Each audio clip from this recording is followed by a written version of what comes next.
Miss Megan is running late this week, and we are just now getting to making our video. So this is cycle 3, week 22. Can you believe we only have a couple of weeks left? So let's talk about what we did this week, and you've already had class, so this is just review. In timeline this week, we started with the North Atlantic Treaty Organization, the Korean War, Martin Luther King Jr. and the Civil Rights Movement, Jim and Elizabeth Elliot, missionaries to Ecuador, the Antarctic Treaty, the Vietnam War, and U.S. astronauts walk on the moon. So let's talk about that. Let's think of something different this time. I'm going to show the cards to you like normal, but let's see. The North Atlantic Treaty Organization. Maybe a treaty, so maybe shake somebody's hand. North Atlantic Treaty Organization. The Korean War, maybe a W for war, or I think this is K, the Korean War. Martin Luther King Jr. and the Civil Rights Movement. Jim and Elizabeth Elliot, missionaries to Ecuador. The Antarctic Treaty and the Vietnam War. And then U.S. astronauts walk on the moon. That's kind of silly, isn't it? Okay, let's look at our cards. You ready? North Atlantic Treaty Organization. The Korean War. Martin Luther King Jr. and the Civil Rights Movement. Jim and Elizabeth Elliot, missionaries to Ecuador. The Antarctic Treaty. The Vietnam War. U.S. astronauts walk on the moon. Now, Miss Megan has sung it 3 times and I haven't played the song, so let me get that ready for you. I'll be right back. Ready. Here we go. China, North Atlantic Treaty Organization. the Korean War, Martin Luther King Jr. and the Civil Rights Movement. Jim and Elizabeth Elliot, Missionaries to Ecuador. the Antarctic Treaty, the Vietnam War, U.S. astronauts walk on the moon. Okay, let's do it one time. Hold on, I'm gonna back it up some. The United Nations formed, the Cold It's coming, you ready? Gandhi and India's independence, Jewish state established, Mao and This is this week coming up. in China, North Atlantic Treaty Organization, the Korean War, Martin Luther King Jr. and the Civil Rights Movement. Jim and Elizabeth Elliot, missionaries to Ecuador, the Antarctic Treaty, the Vietnam War, U.S. astronauts walk on the moon. Okay guys, this week in geography, we talked about deserts. Now, you can see on my map, the deserts are shaded in areas. And we have 5 this week. We're gonna start at the top. This is the Great Salt Lake Desert. You know where that one is because it's right next to this little lake. So the Great Salt Lake Desert, the Painted Desert, the Sonoran Desert, the Colorado Desert, and the Mojave Desert. So let's try that again. Great Salt Lake Desert, Painted Desert, Sonoran Desert, Colorado Desert, and Mojave Desert. Here we go again. You ready? The Great Salt Lake Desert, the Painted Desert, the Sonoran Desert, the Colorado Desert, and the Mojave Desert. Okay, this week in science, remember we're studying different theories. Now, we believe that God created the heavens and the earth. That's what we talked about a few weeks ago. What do the heavens declare? The heavens declare the glory of God and that He created all the things. But sometimes we need to study different theories. So this week, we're talking about the theory of intelligent design. And our question is, What does the theory of intelligent design rely on? The theory of intelligent design relies on the belief that life began as a result of intention and purpose. Okay, so this week we're going to do some motions, okay? So the theory of intelligent design relies on the belief that life began as a result of intention and purpose. Let's do that again. The theory of intelligent design relies on the belief that life began as a result of intention and purpose. Okay? I want you to repeat these words after me, okay? You ready? The theory of intelligent design relies on the belief that life began, now it's your turn, as a result of intention and purpose. Okay, we're going to say it one more time. What does the theory of intelligent design rely on? The theory of intelligent design relies on the belief that life began as a result of intention and purpose. This week in math, we're talking about another law that we use in math. This week's law is called the commutative law for addition and the commutative law for multiplication. All of our laws can only work with addition and multiplication. So, for the commutative law of addition, I want you to think of that word commutative. What does that make you think of? Maybe communicate? And when we communicate, it's with two people. What about a commute? If mom or dad goes to work, they commute to work.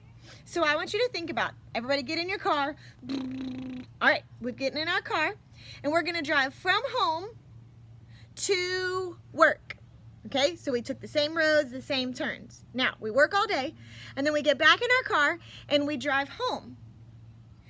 We're going the same place. We're traveling on the same road, but in the morning, we're going from home to work, and in the afternoon, we're going from work to home. But we're still traveling the same distance. Does that make sense? So, for our commutative law, and I'm looking for my paper, I just can't seem to find it.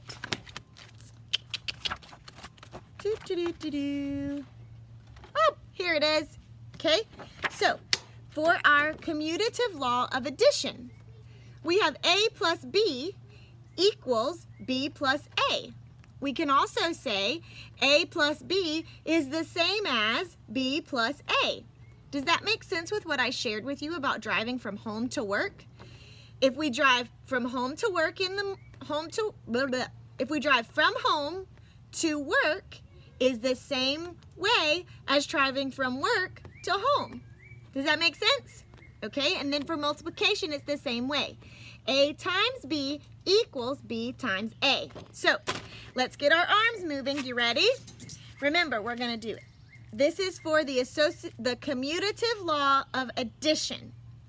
A plus B equals B plus A. Let's try that again. A plus B equals B plus A. Got it? Now, multiplication, remember, is the same thing. Instead of addition, we're going to do some multiplication, okay? A times B equals B times A. One more time. A times B equals B times A. Okay, let's do it one more time together. You ready? The commutative property of addition. A plus B equals B plus A. And the commutative law of multiplication. A times B equals B times A. All right, keep practicing that at home, guys. This week in history, we're talking about something that hits very close to home for some of us. The United States was attacked by terrorists in 2001. So, and some of us and your parents were alive, but some of you were not alive and you don't remember what happened. So this is why history is very important, because it affected how you live today. So tell me about September 11th, 2001. On September 11th, 2001, terrorists hijacked 4 airplanes. They flew into the World Trade Center in New York City, 1 into the Pentagon in Washington, D.C., and the 4th plane crashed into the Pennsylvania field. Okay, so I have some help here. We're going to repeat after me, and then I'm going to play the song for you, okay? So I'm going to say it, and you guys are going to repeat with Kinsler, okay? So tell me about September 11th, 2001. On September 11th, 2001, In September 11th, 2001, terrorists attacked terrorists attacked 4 airplanes. 4 airplanes.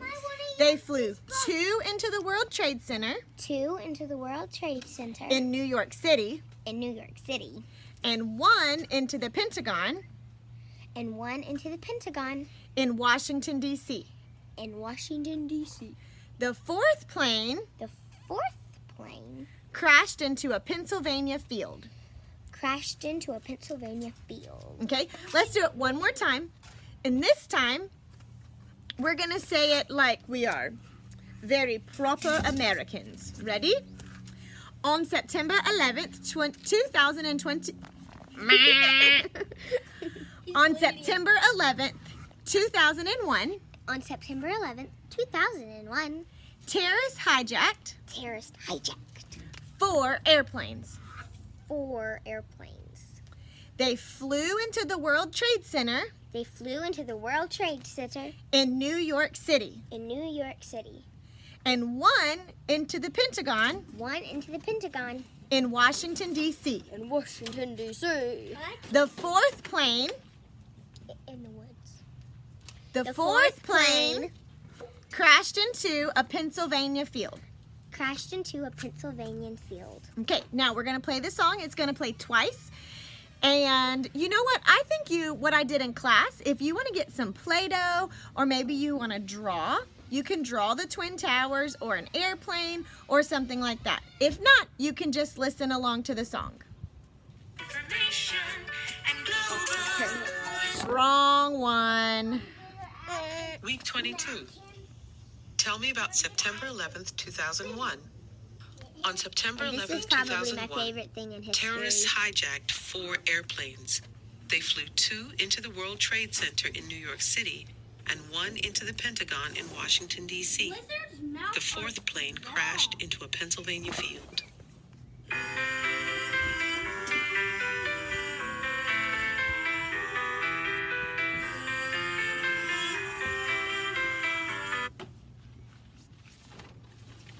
Week 22.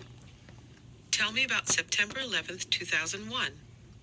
On September 11th, 2001, terrorists hijacked 4 airplanes.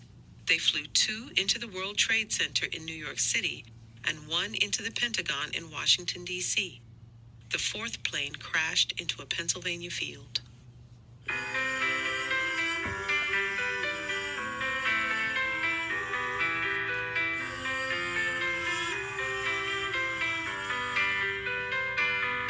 On September 11th, 2001, terrorists hijacked 4 airplanes.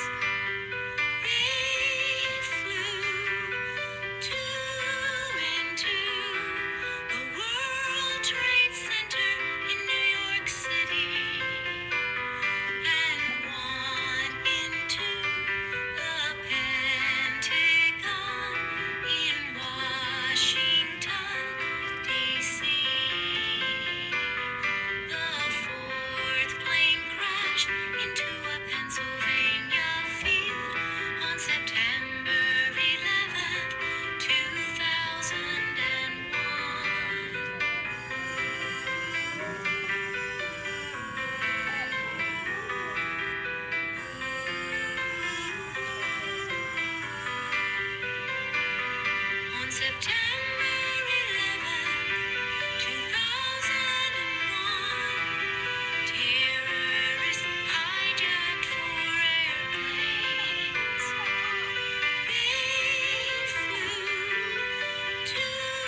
Now we're to English. Now, in the past, we've wrapped, our cool shades and our rap to math. But this week, we're going to spice in English up a little bit, and we're going to make a rap to go with it, okay? So, you get ready. This week's sentence part we're going to talk about is a phrase. Now, a phrase is a group of words that does not contain both a subject and a verb, and it may be used as a single part of speech. So, you ready? Get your snap in if you want to go get you a hat or some shades, okay? A phrase is a group of words that does not contain both a subject and a verb and may be used as a single part of speech. All right, what you guys think? You ready? Now you know the words.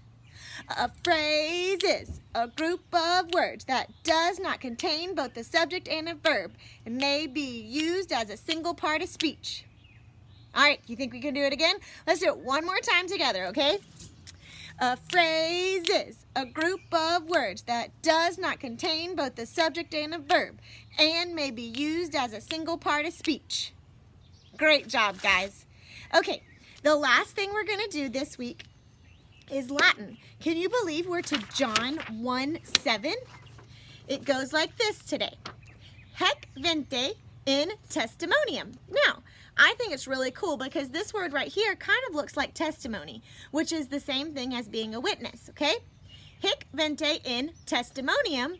This man came for a witness. John 1:7.